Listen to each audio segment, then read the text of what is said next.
everyone, so sorry for that short break there. I promise I wasn't just laying around for the most part.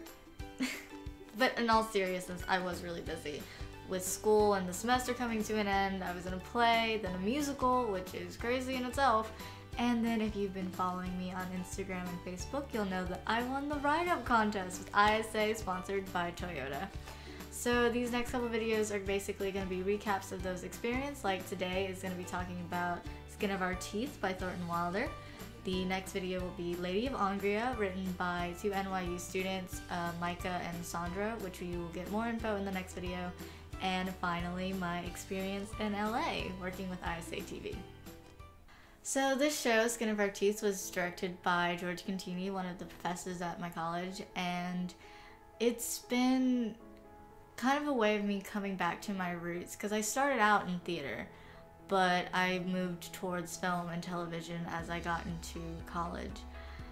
And it was really fun. It was a comedy, and I'm not used to doing comedy. I'm more of a dramatic actress, and it was also the first time that I got a speaking role. I was cast as Gladys Antrobus, one of the family members that the story follows. Oh, quick recap of the plot. It follows your typical American family as time is being condensed into happening all at once, and they have to go through different adversities like the Ice Age, the Noah's Ark, and World Wars. And what's cool about this show was that it follows a typical American family, but the casting was very atypical in that my father was black, my mother was white, and my brother was half Korean, half black. And then obviously I'm Asian.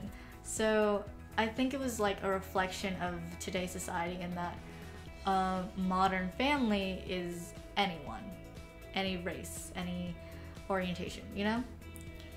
And I thought that was very cool. It was very abstract. It's almost theater of the absurd in a way.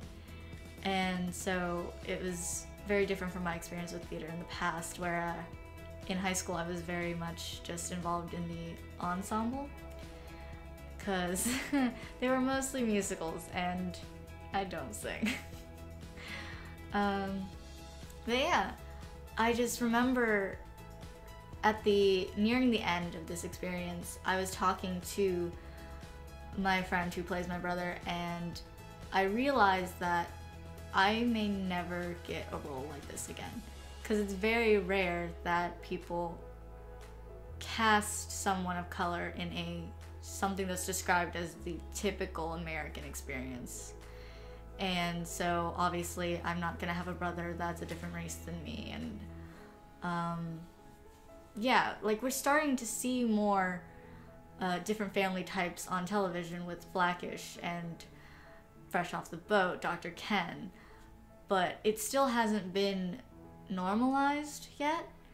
And this also reminded me of an experience that I had in class where I was assigned this scene in August Osage County, and I fell in love with the character of Barbara, and I think I did really well in capturing her character.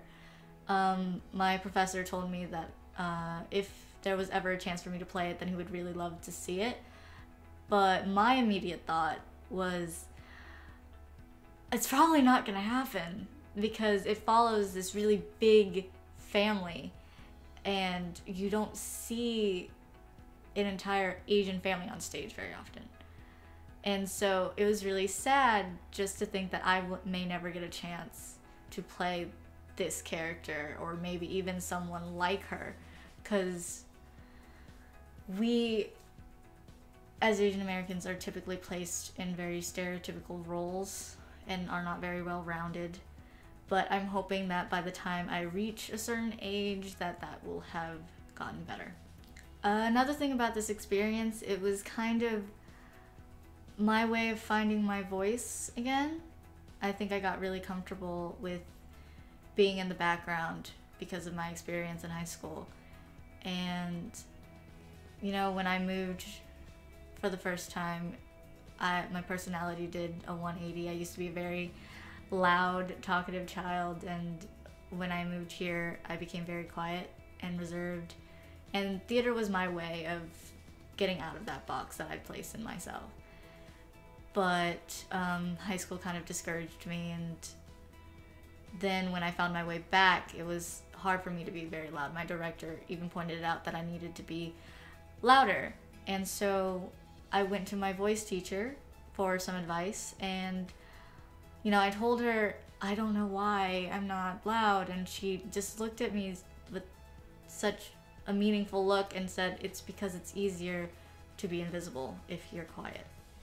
And I don't know what happened, but it felt like an emotional floodgate opened. I remember crying for like an hour, and to this, I still can't put it into words how I felt about it, but it felt like a first step in the right direction of acknowledging my walls that I've built up, and the first step towards breaking those down and allowing myself to speak out more and telling my story, and just knowing that there are people out there that want to hear what I have to say.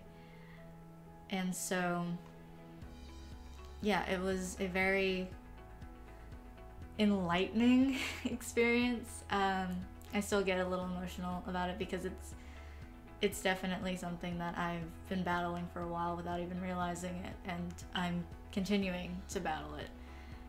But I have hope that one day I will be able to speak freely and not have to worry about that. So yeah, that was my experience with my comeback to the stage. I really enjoyed it. I'm still very much a film and television person, but I'm open to theater now. I think it's definitely a possibility. Beforehand, I guess I just had this mentality that theater was musicals and only that, but now I know that plays are an option. So yeah, that's all I have for you this week. Be sure to subscribe and come back to see more updates soon.